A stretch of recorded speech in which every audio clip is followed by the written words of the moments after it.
seu ex-assessor Queiroz confessou que pegava parte dos salários dos funcionários do seu gabinete. Coloca a foto do Lula, então, por que não mantê-lo no governo por mais 4 anos? Porque é alguém que já deu o que tinha que dar, é alguém que teve 3 oportunidades de tentar resolver os problemas do Brasil e não tem porquê o brasileiro dar uma 4ª oportunidade para ele não fazer de novo. E o cara, com relação aos idosos, o governo dele, mais um escândalo de corrupção. O Lula era presidente da República nos maiores escândalos de corrupção do país. Mensalão, presidente Lula. Petrolão, presidente Lula. Agora, o roubo do INSS, presidente Lula de novo. O Banco Master, o cara deixou os nossos vulneráveis, aposentados. Ele está dizendo que é a direita que está envolvida no escândalo. Mas não tem pé nem cabeça isso. Então, é uma pessoa que não dá expectativa para os jovens e que roubou o futuro dos idosos. Quer dizer, não vai deixar nada de legado. E é interessante essa narrativa mentirosa, né? Quer dizer, então, que o presidente Bolsonaro faz um esquema de corrupção para beneficiar o filho do Lula. Pô, tá de brincadeira comigo. A CPI do INSS agora, quer dizer que estava lá senadores e deputados do PT comemorando o fim das investigações da CPI do INSS porque ela ia chegar no Bolsonaro? Não, porque ia chegar no filho dele, no filho do Lula. Então, assim, não tem lógica. E eu acho que isso a internet... E a quebra do tem um papel importante. Foi barrada, né? Não tem. Eles fizeram de tudo para blindar o filho do Lula lá. Então, assim, o aposentado que está me assistindo aqui agora, o idoso, quem precisa de um benefício de prestação continuada, que teve o desconto imposto no seu contra-cheque sem você saber por anos, o seu dinheiro pode estar na conta do filho do Lula lá na Espanha, onde ele está foragido, está lá, né, isolado. Por que ele não está aqui no Brasil? Está com medo de quê? Então, Vilela, esse é o legado que o Lula está deixando, de corrupção, de descrédito moral, alguém que persegue os seus opositores políticos usando a máquina pública, alguém que é recordista em criação e aumento de impostos, né? Foram a cada 37 dias um aumento ou criação de impostos. Ele olha para o empreendedor e vê como um vilão, em vez de entender que é o cara que precisa, sim, ter uma redução de carga tributária, porque ele gera emprego nesse país, é ele que vai empregar os jovens, é ele que vai empregar os adultos formados, é ele que vai dar uma oportunidade para um idoso trabalhar. Quem gera emprego são os empreendedores. A gente não pode sufocar com impostos e tributação esse pessoal. Então, assim, não tem nada de bom para falar desse governo. Senador, muita gente aqui no chat, imagino que você vai ser muito cobrado e vai ter que explicar muito isso aqui em debates, que é o lance das rachadinhas. Vamos falar das partes polêmicas aqui, né, Lene? Uhum. Quer pegar alguma pergunta? Aí, e eu tenho a minha, mas eu completo em cima do... que eu tô vendo muita gente perguntando sobre isso, né? Tem uma pergunta do Rodrigo aqui, ele fala o seguinte, seu ex-assessor Queiroz confessou que pegava parte dos salários dos funcionários do seu gabinete. O MP declarou que era inverossímil que você não tivesse ciência. Você admite que ocorreu isso no seu gabinete? É a pergunta do Rodrigo. Deixa eu só deixar claro uma coisa também aqui.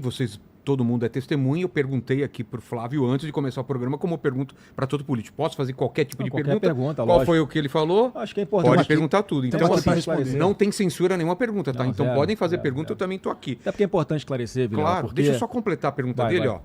Então, o Queiroz pagou, segundo aqui, né, 261 mil em dinheiro vivo na escola e no plano de saúde das filhas do Flávio. Câmeras do banco registraram isso. Mentira. Aí você explica. Você acha normal um funcionário pagar as contas pessoais do patrão com dinheiro em espécie? Pois isso não aconteceu. Você sabia que toda essa espuma, todo esse ataque a tentar destruir a minha reputação, nunca teve início um processo criminal contra mim? Eu nunca respondi criminalmente por isso. Mas o Queiroz assumiu a rachadinha? Assim, o Queiroz tinha ali no gabinete, ele cuidava numa parte da minha assessoria que trabalhava em rua. Fazia panfletagem, fazia eventos e tal. E ele tinha autonomia sobre esse pessoal e ele fala que ele fazia isso. Foram mais de 30 assessores meus que foram investigados, quebra de sigilo, né, de 11 anos para trás, Vilela. Você imagina ter que explicar 11 anos para trás de tudo que você passou no seu cartão de crédito, que você pagou. Essa devassa, 11 anos para trás, foi feita na minha vida.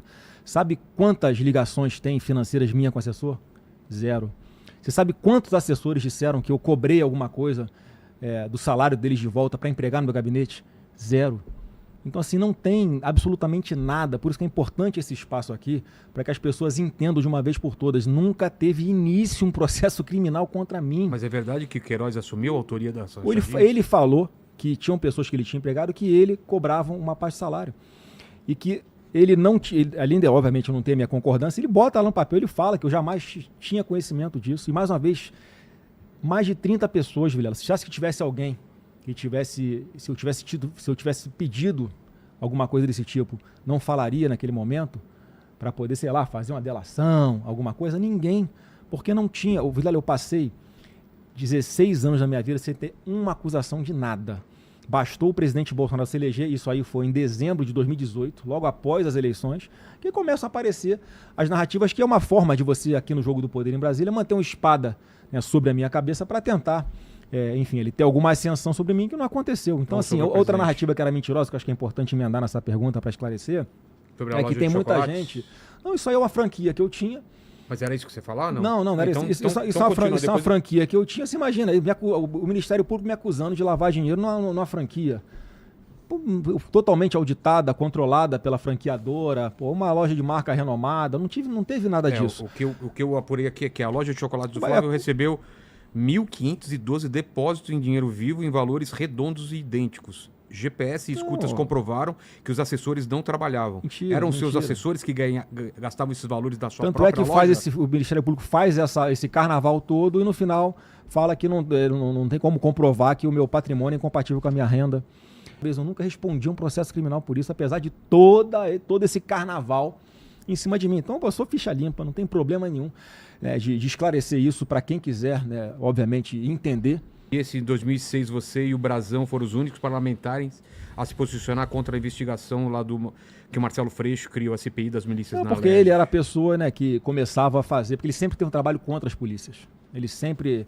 Cara, eu já subi morro para participar de reconstituição, né, de operações policiais, né, que esse tipo de político que diz defender Freixo. Direitos humanos, eles iam para prejudicar os policiais. Eu subia morro para não deixar que isso acontecesse, para a investigação acontecer de uma forma isenta. Então, assim, não tem... Lá no começo a discussão ainda estava, né, muito incipiente. Ninguém entendia o que era aquilo. Era um fato novo, vamos dizer assim, que começava no Rio de Janeiro. Mas o seu governo você vai combater a milícia, combater o crime organizado, não tem papo. Não tem papo. Mais uma vez, a gente acabou de colocar nessa lei que quem for chefe, por exemplo, de facção como essa daí, vai começar a responder por 20 anos de cadeia. Não tem papo. Tem pergunta sobre fundão eleitoral, sobre a votação dele? Eu perguntei para o seu pai aqui sobre essa votação, só para relembrar. Em outubro de 2019, você votou 2 vezes pelo fundão. Em dezembro, votou para derrubar o veto do próprio pai. Depois alegou que não prestou atenção. Em 21, votou de novo a favor de 5 bilhões para o fundão. Você votou 2 vezes errado ou se confundiu? Eu não estou lembrando das votações de verdade, tá? Mas acontece, não sei se foram as 2 vezes que isso aconteceu. Mas pode ter sido no momento lá que estavam proibidas as doações, né, de empresas, e aí tinha que ter um financiamento público naquele momento ali. Eu entendi que, né, tinha que ter alguma alternativa. Mas, obviamente, hoje você discute o valor, né, que o bilionário que tem para o fundo, eu acho o valor exagerado, isso tem que ser rediscutido. Última questão aqui, antes da gente ir para o final, é o Lava Toga, né?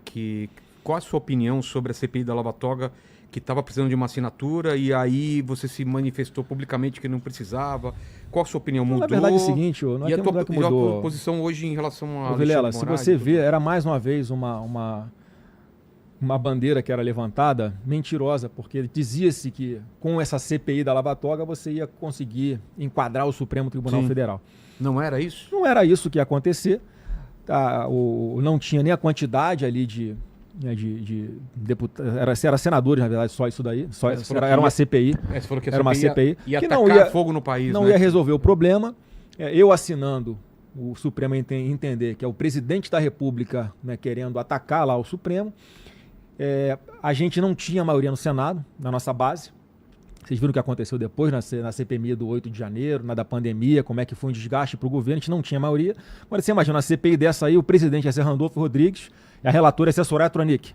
Aí vocês querem me convencer que ia ser uma CPI que não ia politizar, que não ia atacar o presidente Bolsonaro. Então foi nesse cenário, a gente tem que ser realista. Você achou que ia virar, achava que ia virar... Eles iam trabalhar contra o governo. Então, assim, não tinha nenhuma lógica isso daí, não ia parar de pé, não ia resolver o problema, ia trazer desgaste. Então, e a gente não tinha maioria no Senado para poder, enfim, fazer um trabalho sério como poderia ser feito com esse nome bonitinho, né? Aí você vê, agora tem um CPI do crime organizado. Pois é. No começo, eu estava nessa CPI, acreditando que, vamos investigar o CV, o PCC, claro. a rota de tráfico aqui de armas e droga, vamos pegar quem está lavando dinheiro para esses caras, vamos para dentro, investigação. Arma da Ucrânia aqui. Aí, daqui a pouco, a CPI está convocando Paulo Guedes, Roberto Campos Neto, quer vincular, né, o governo Bolsonaro à questão de Banco Master. Quer dizer, é uma loucura. Se desvirtuou completamente. Então, assim, a CPI, infelizmente, por causa da atuação equivocada de alguns parlamentares, isso acaba colocando em descrédito o próprio poder legislativo. Então, essa CPI, certamente, ela não ia resolver o problema. E por essas razões aqui, eu entendo que não tinha como ela acontecer. E, mais uma vez, também não seria pautada pelo presidente do Senado naquele momento.